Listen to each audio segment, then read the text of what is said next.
ఏ దేశమేగినా ఎందుకాలాడినా ఏ పీఠమెక్కినా ఎవ్వరేమనునా పొగడరా నీ తెల్లి భూమి భారతిని నిలపరా నీ జాతి నిండు గౌరవమును అని పాడుకుందాం.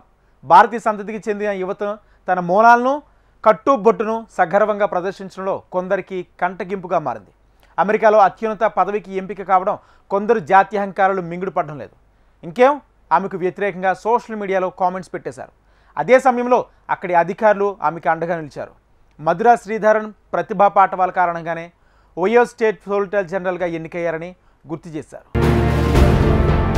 ఓహియోలో అమెరికన్స్ లేరా? ఒక ఇండియన్కు సొలిసిటర్ జనరల్ పదవా? ఆమె నుదుట ఆ బొట్టెందుకో? అందుకోసమే ఈ జాబ్ ఇచ్చారా? స్థానికులను వదిలేసి విదేశీయురాలికి ఈ పోస్టా? అత్యంత నాగరికులమని మిడిసిపడే అమెరికాలో జాత్యహంకారం ఇంకా బుసలు కొడుతోంది అని చెప్పడానికి ఈ ట్రోల్స్ నిదర్శనం. అమెరికాలోని ఓహియో రాష్ట్రానికి మధురా శ్రీధరన్ 12వ సొలిసిటర్ జనరల్గా నియమితులయ్యారు. ఈ విషయాన్ని అటార్నీ జనరల్ ఆఫీస్ ఎక్స్ వేదికగా ప్రకటించింది. అంతే, నిరసనలు ట్రోల్స్తో నిండిపోయింది ఎక్స్. ఒక భారతీయ సంతతి మహిళ అత్యున్నత పదవికి ఎంపిక కావటం జీర్ణించుకోలేక విషం కక్కారు కొందరు జాత్యహంకారులు. సొలిసిటర్ జనరల్ పదవి అనేది రాష్ట్రంలోని అత్యున్నత అప్పిలేట్ లాయర్ పదవి. అంటే హై స్టేక్స్ కేసులను స్టేట్, ఫెడరల్ అప్పీల్ కోర్టుల ముందు, అవసరమైతే ఏకంగా అమెరికా సుప్రీంకోర్టు ముందు కూడా ఈమెనే వాదిస్తుంది. మధురా శ్రీధరన్ ఈ పదవికి ఎంపిక కావటం భారతీయులందరికీ గర్వకారణం. కానీ ఆమె భారతీయ మూలాలు, హిందువు కావటం, సగర్వంగా బొట్టు పెట్టుకోవటం కొందరికి అభ్యంతరమైంది. ఇక్కడ ఎవ్వరూ మధురా శ్రీధరన్కు ఉన్న అర్హతల గురించి, శక్తి సామర్థ్యాల గురించి మాత్రం మాట్లాడలేదు. నిస్సందేహంగా వీరందరికీ ఆమె మతం, భారతీయ మూలాల మీదే ఆక్షేపణ.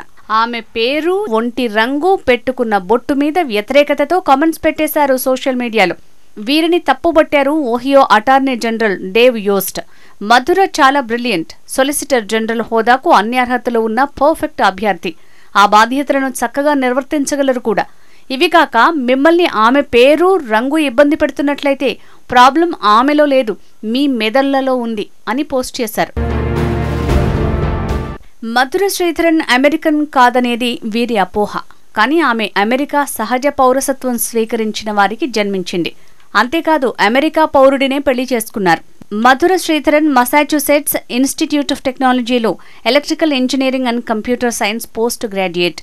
తర్వాత న్యూయార్క్ యూనివర్సిటీ స్కూల్ ఆఫ్ లాలో చేరి జ్యూరిస్ డాక్టర్ పట్టా పొందారు. మధురా శ్రీధరన్ అమెరికాలో జన్మించిన భారతీయ మూలాలను, సంస్కృతి సాంప్రదాయాలను మర్చిపోలేదు. ఆమెకు కర్ణాటక సంగీతంలో కూడా ప్రావీణ్యం ఉంది. 2010 డిసెంబర్లో చెన్నైలో మ్యూజిక్ సీజన్లో ప్రదర్శన ఇచ్చి ప్రశంసలు అందుకున్నారు.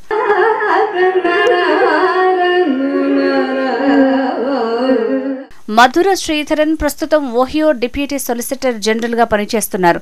చక్కటి వాగ్ధాటి, అద్భుతమైన వాదన పట్టిమ ఆమె సొంతం. ఆ ప్రతిభే ఆమెను సొలిసిటర్ జనరల్ పదవి వరించేలా చేసింది. అమెరికన్ ట్రోలింగ్ సంగతి ఎలా ఉన్నా అక్కడి భారతీయులు మధురా శ్రీధరన్కు అండగా నిలిచారు. అత్యున్నత పదవికి ఆమె ఎంపిక కావటంపై అభినందిస్తున్నారు.